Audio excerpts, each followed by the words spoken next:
Hello students, you are most welcome in our chemistry lab. आज हम 9th class के अंदर प्रैक्टिकल करेंगे preparation of mixture and compound. तो क्या क्या हमें चाहिएगा? Using iron filings and sulphur powder.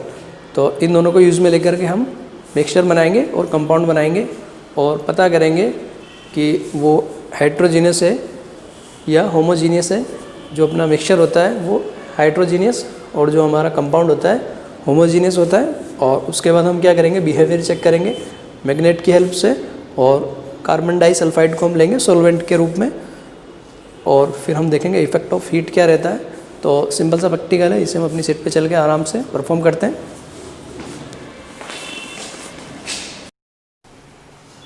Yes, तो हम आ गए अपनी सीट पे और हम क्या बनाएंगे, एक मिक्सचर बनाएंगे और एक कंपाउंड बनाएंगे। तो सल्फ़र लिया हमने, सल्फ़र पाउडर और आयरन फिलिंग्स। तो आयरन को तो हम जानते ही है, सिंपल सा ये लोहा है और इसका कलर ग्रे हो गया है क्योंकि ये डस्ट है और इसके अंदर हल्का सा रस्टिंग हो गया है। तो सल्फ़र थोड़ा सा अलग है। तो सल्फ़र जो पाउडर होता है येलो कलर का होता है, इस तरह का। तो ये क्या होता है, पॉइजनस होता है। और ये जो सल्फ़र है देख पा रहे हैं, ये बर्न भी होता है और फ्लेमेबल होता है, और इसको जो है बारूद की तरह यूज़ में लेते हैं। तो हम इसको हल्का सा बंद करके देख लेते हैं कि ये जो है ब्लू फ्लेम के साथ जलता है।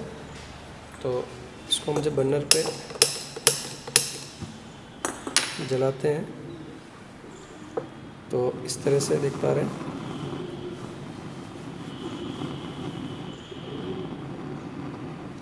देखिए लिक्विड के अंदर कन्वर्ट हो गया फटाफट से, और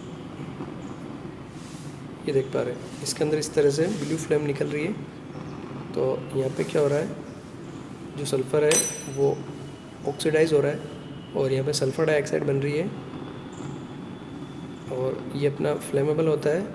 तो ये सल्फ़र है, तो यहाँ पे H2S गैस, हाइड्रोजन डाइसल्फाइड, और सल्फ़र डाइऑक्साइड गैस ये बनती है। तो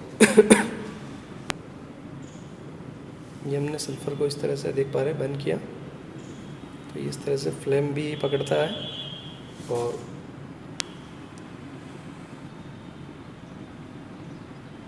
देख पा रहे हैं इस तरह से यहाँ पूरा अपना जो सल्फ़र था वो बर्न हो गया है और यहाँ पे कुछ भी नहीं बचा है अपने स्पैचुला के अंदर। तो इसको हम आगे प्रैक्टिकल के अंदर यूज़ में लेंगे कि इससे हम मिक्सचर भी बनाएंगे और अपना कंपाउंड बनाएंगे।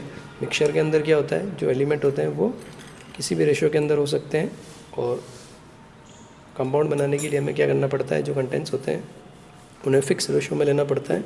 यानी सल्फ़र को और आयरन को हम क्या करते हैं, बराबर बराबर क्वांटिटी के अंदर लेकर रिएक्शन कराएंगे। तो 1 मोल अपना सल्फ़र और 1 मोल अपना आयरन आपस में रिएक्शन करके आयरन सल्फाइड बनाते हैं। और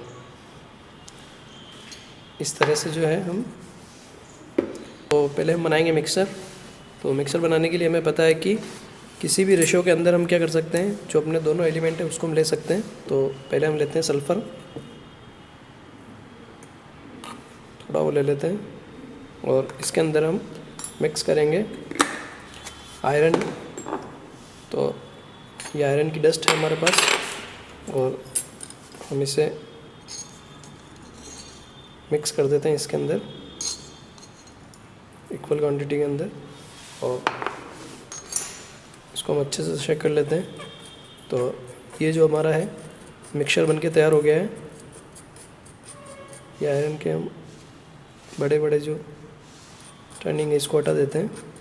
तो सल्फ़र और अपना आयरन का इस तरह से हमने मिक्सचर बनाया। मिक्सचर जो कंटेनर्स होते हैं मिक्सचर के, उनका कोई फिक्स रेशो नहीं होता है, हम कितना भी ले सकते हैं आयरन को और सल्फ़र को। तो ये भी क्या है, मिक्सचर है, और इसको हम बनाएंगे कंपाउंड। तो क्या करना पड़ेगा, हमें इनको हीट करना पड़ेगा।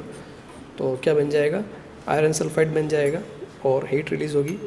तो पहले हम इसको अच्छे से मिक्स कर लेते हैं। तो फ़िलहाल ये मिक्सचर है, इसके अंदर आपको येलो पार्टिकल दिख रहे हैं सल्फ़र के, और ये ग्रे वाले, ये ब्लैक जो है रोस्टेड हो गया अपना आयरन। तो ये आयरन के पार्ट्स हैं, और इससे हम बनाएंगे आयरन सल्फाइड यानी कंपाउंड। तो इसको हम क्या करना पड़ेगा, जो अपना मिक्सचर है इसको हमें हीट करना पड़ेगा। तो हमने चाइना डिश के अंदर इसको लिया है इस तरह से, और अब इसको क्या करेंगे, हम बर्नर के ऊपर हीट करेंगे, जिससे क्या होगा, यहाँ पे एक केमिकल रिएक्शन होगी और अपना नया केमिकल बनेगा, कंपाउंड बनेगा। तो देख पा रहे हैं ये बर्नर, और इसको हम चालू कर लेते हैं।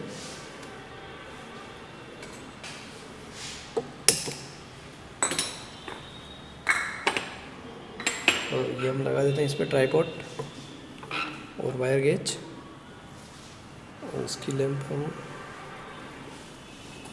हम इसको रख देते हैं इस तरह से।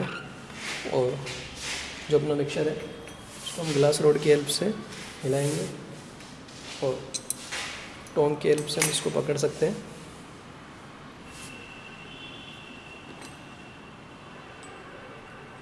तो इस तरह से इसको हम पकड़ के इसको शेक करेंगे,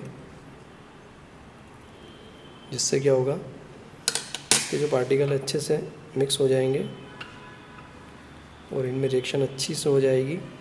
तो ये जो आयरन है क्या कर रहे हैं, जो अपना सल्फ़र पाउडर है इसके साथ रिएक्शन कर रहे हैं, और यहाँ पे अपना आयरन सल्फाइड या फेरस सल्फाइड बनेगा, FeS। तो इसके लिए हमें थोड़ा गर्म करना रहेगा, और ये जो अपने दोनों कंपाउंड है ये आपस में रिएक्शन होना चालू हो गई है। देख पा रहे हैं जो अपनी चाइना डिश है इसके बीच में आप देख पा रहे हैं, यहाँ देखिए कंपाउंड बनना शुरू हो गया है। तो हम इसको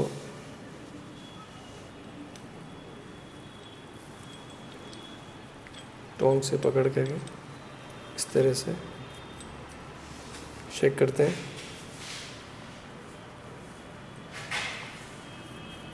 देख पा रहे हैं दोनों अच्छे से मेल्ट हो गए हैं और आपस में रिएक्शन हो रही है। और यहाँ पे केमिकल चेंज हो गया है, और अब हम जो है इसको हीट करना बंद कर देते हैं।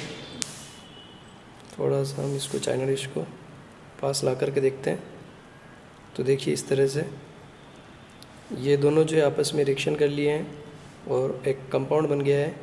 इसको हम ठंडा होने देते हैं, और ठंडा होने के बाद क्या करेंगे, हम इसको निकाल करके मोटार और अपना पेस्टल है इसकी हेल्प से हम इसको फिर से पाउडर की फॉर्म में कन्वर्ट कर लेंगे। तो जो सल्फ़र है उसने आयरन के साथ रिएक्शन की है, ये नॉर्मल टेम्परेचर पर रिएक्शन नहीं होती है, और इस रिएक्शन के लिए हमें क्या करना पड़ता है, हल्का सा गर्म करना पड़ता है जो कंपाउंड होते हैं उन्हें। तो इसको हम हटा देते हैं ट्राइपॉड को, और मिक्सचर को हम वाच ग्लास में ले लेते हैं। ये अपना मिक्सचर, और इधर क्या है, इसके अंदर अपना कंपाउंड है।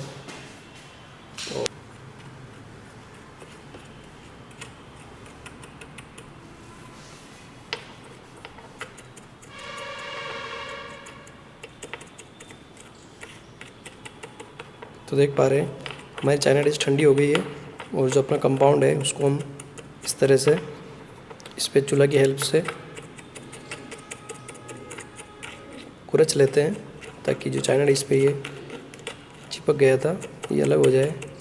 तो ये ब्लैक ब्लैक सा अपना कंपाउंड बन गया है, और इधर अपना मिक्सचर है। तो अब देख पा रहे हैं जो चाइना डिश है इसके अंदर क्या है, अपना कंपाउंड है, और ये एक तरह से होमोजीनियस है। इसके अंदर आपको आयरन और सल्फ़र अलग अलग पहचान में नहीं आएंगे, और जबकि जो अपना ये मिक्सचर है इसके अंदर आसानी से आप देख पा रहे हैं ये आयरन और जो सल्फ़र है इसके पार्टिकल आप आराम से पहचान सकते हैं। येलो येलो सल्फ़र है, और जो अपना ग्रे या हल्के हल्के ब्लैक कलर है ये क्या है, ये आयरन है। तो ये हेट्रोजीनियस हो गया, ये होमोजीनियस हो गया। अब हम देखते हैं कि जो अपना कंपाउंड होता है इसके अंदर जो भी एलिमेंट या कंटेंट्स होते हैं वो क्या करते हैं, अपनी प्रॉपर्टीज़ खो देते हैं, और मिक्सचर के अंदर क्या करते हैं, अपनी प्रॉपर्टीज़ को रिटेन करते हैं, बनाए रखते हैं। तो यहाँ पे हम क्या कर सकते हैं, आयरन और जो सल्फ़र है उसकी प्रॉपर्टीज़ को चेक कर सकते हैं। और यहाँ पे हम आयरन और सल्फ़र की प्रॉपर्टीज़ को नहीं चेक कर पाएंगे, क्योंकि उन्होंने क्या कर दिया है, अपनी प्रॉपर्टीज़ को लॉस कर दिया है। तो हम क्या करते हैं, पहले आयरन को देखते हैं। तो उसके लिए हमें क्या करना पड़ेगा, मैग्नेट लेनी पड़ेगी। तो हमने ली है थोड़ी सी बेंड हुई तक की मैग्नेट, और इससे हम चेक करते हैं कि इसके अंदर जो आयरन है उसने अपनी प्रॉपर्टीज़ रिटेन की हुई है या खो दी है, उसकी प्रॉपर्टी लॉस हो गई है। तो उसके लिए क्या करना पड़ेगा, हम जब जैसे ही इस मैग्नेट को अपने मिक्सचर के पास ले जाएंगे तो आयरन के जो पार्टिकल हैं वो इस पर चिपक जाएंगे। तो देखिए इस तरह से ये पार्टिकल क्या हो गए हैं, इस पर चिपक गए हैं। यानी जो आयरन है उसने क्या किया है, अपनी प्रॉपर्टीज़ को बनाए रखा है, उसने अपनी प्रॉपर्टीज़ नहीं खोई है। और इसको हम हटा करके इसी मैग्नेट को हम क्या कर देते हैं, जो अपना कंपाउंड है उसके पास ले जाते हैं, क्योंकि उसके अंदर भी क्या किया था हमने, आयरन के पार्टिकल प्रेजेंट थे। तो अगर उन्होंने अपनी प्रॉपर्टीज़ नहीं खोई है तो वो भी इस पर क्या होने चाहिए, चिपक जाने चाहिए। तो हम चेक करते हैं। तो देख पा रहे हैं ये अपना कंपाउंड है और इसके पास जब हम अपनी मैग्नेट ले जा रहे हैं तो यहाँ पे कोई जो पार्टिकल नया इसके पास नहीं आ रहा है। तो यानी क्या हुआ, इसके अंदर जो आयरन था उसने अपनी प्रॉपर्टीज़ लॉस कर दी है और उसको हम अलग से इसके अंदर पहचान नहीं पाएंगे मैग्नेट की हेल्प से। यानी जो कंपाउंड होता है उसके अंदर जो भी एलिमेंट होते हैं वो अपनी प्रॉपर्टीज़ लॉस कर देते हैं और मिक्सचर के अंदर अपनी प्रॉपर्टीज़ बनाए रखते हैं। और इसको हमने चेक किया आयरन को। अब हम चाहें तो सल्फ़र को भी चेक कर सकते हैं। कैसे चेक करेंगे, तो सल्फ़र की प्रॉपर्टीज़ चेक करने के लिए हमें क्या करना पड़ेगा, CS2 यानी कार्बन डाइसल्फाइड के सॉल्यूशन के अंदर हम इसको डिसोल्व करेंगे। तो जो अपना सल्फ़र होगा वो क्या होगा, CS2 सॉल्यूशन के अंदर डिसोल्व हो जाएगा और जो आयरन के पार्टिकल होंगे वो नीचे बैठ जाएंगे। तो हम बोलेंगे कि सल्फ़र भी क्या कर रहा है, अपनी प्रॉपर्टीज़ को बनाए रखा है और उसने भी अपनी प्रॉपर्टीज़ लॉस नहीं की है। किसके अंदर, मिक्सचर के अंदर। और कंपाउंड के अंदर तो दोनों ने अपनी प्रॉपर्टीज़ लॉस कर दी है। और इसको हम डिसोल्व करके देख लेते हैं। तो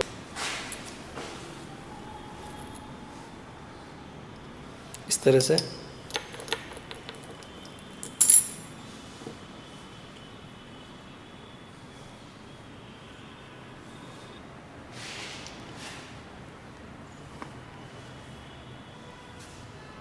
तो टेस्ट ट्यूब में देख पा रहे हैं जो अपनी सल्फ़र है वो क्या हो रही है, कार्बन डाइसल्फाइड के अंदर डिसोल्व हो गई है और येलो येलो इसका कलर हो गया है। और जो आयरन के पार्टिकल है वो बॉटम के अंदर बैठ गए हैं।